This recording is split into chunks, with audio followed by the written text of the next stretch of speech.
बहुत समय पहले समुद्र की गहराइयों से जन्म हुआ एक शक्तिशाली असुर का, जलंधर। उसका जन्म कोई साधारण नहीं था। कहा जाता है कि वो भगवान शिव के तीसरे नेत्र की अग्नि से उत्पन्न ऊर्जा से पैदा हुआ था। जलंधर बड़ा होकर बेहद बलशाली और अहंकारी बन गया, लेकिन उसकी सबसे बड़ी ताकत थी उसकी पत्नी वृंदा की पतिव्रता शक्ति। जब तक वृंदा अपने धर्म पर अडिग थी, तब तक जलंधर को कोई भी देवता हरा नहीं सकता था। धीरे धीरे जलंधर का अहंकार बढ़ने लगा।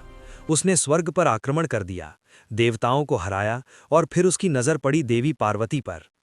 उसने सोचा, अगर मैं शिव की पत्नी को ही पालूं तो मैं सबसे शक्तिशाली बन जाऊंगा। बस यही उसकी सबसे बड़ी गलती थी। जब ये बात भगवान शिव तक पहुंची तो उनका क्रोध भड़क उठा। देवताओं ने भी विनती की, प्रभु, अब केवल आप ही इसे रोक सकते हैं। लेकिन समस्या थी, वृंदा की शक्ति के कारण जलंधर अजेय था। तभी भगवान विष्णु ने एक योजना बनाई।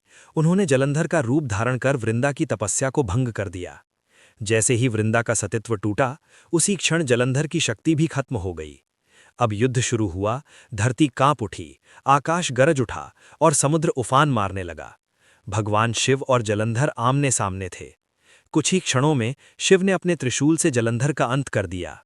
मरते समय जलंधर को एहसास हुआ, उसका अहंकार ही उसकी हार की वजह बना।